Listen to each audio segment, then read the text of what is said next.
This is the Armored Empire game that I had created. In this little phase, I'm going to be showing you what you need before you get to play. In the beginning, though, I should tell you this is 2 through 5 players, and the gaming style will change depending on how many people you have with you.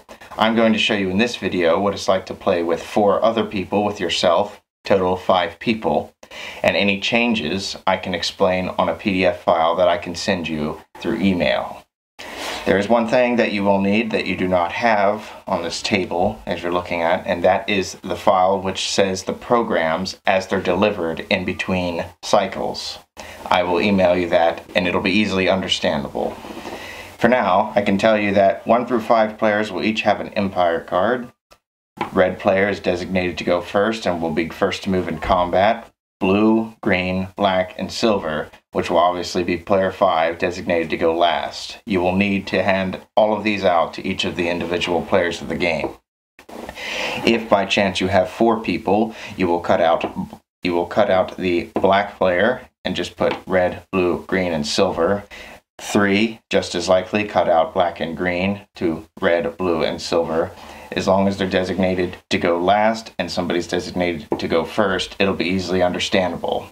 You will not only need these, you will need an 8-sided dice, and with the Empire cards, each individual player has their own color-coded surge protection cards. Those will be handed out also. As always, you should have an Empire data sheet, which I will mail to you via your email, and each should be filled out accordingly, which I will explain. You should also have the Armored Empire cards alongside all of these, and the total card count should be anywhere between 280 to 285 cards. If you find yourself with anything less than 280 or anything more with 285, you can contact me and I will settle it for you. For I am not shipping the cards once designed, I simply designed them on a site. This is all that you will need for the game. I will now be describing to you the Empire data sheet, which every player should have one. On the data sheet, you're going to fill out the team first. This is what color you are, such as if you are the Black Empire, you would put black here.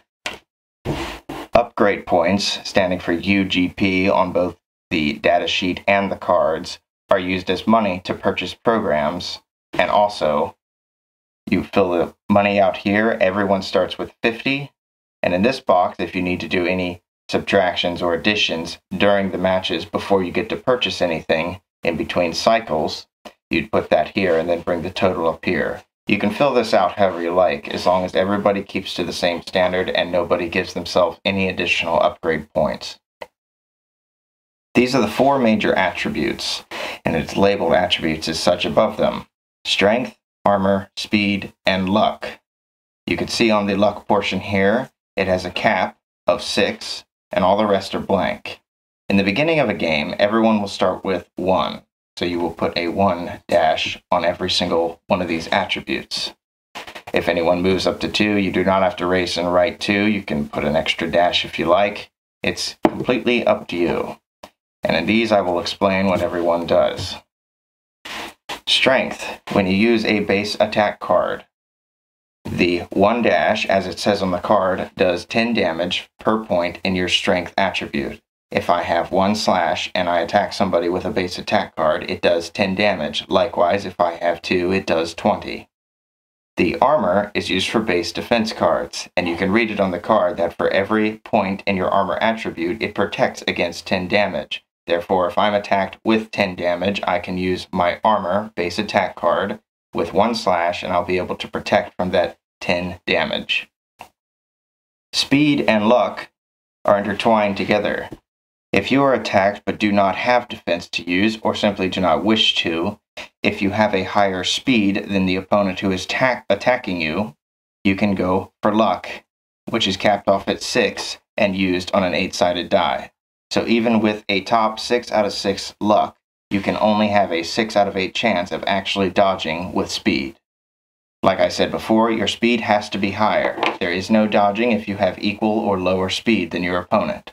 Speed can only be used to dodge attacks. You cannot use your speed to make sure an attack goes through.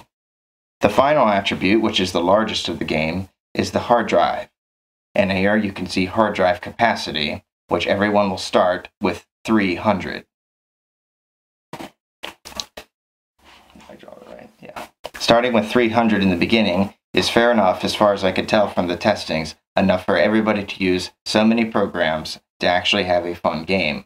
There is a card for an upgrade program that allows you to boost it up by 70 points, but you'll have to buy that during play. In the hard drive capacity, every time you purchase a program with upgrade points, those upgrade points get put into these boxes. Some of them are 5, some of them are 2, some of them are 3, and so on and so forth.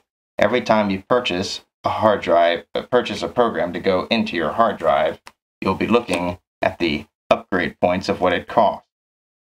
In this case, it costs 20, and so you would put a 20 here in the first box.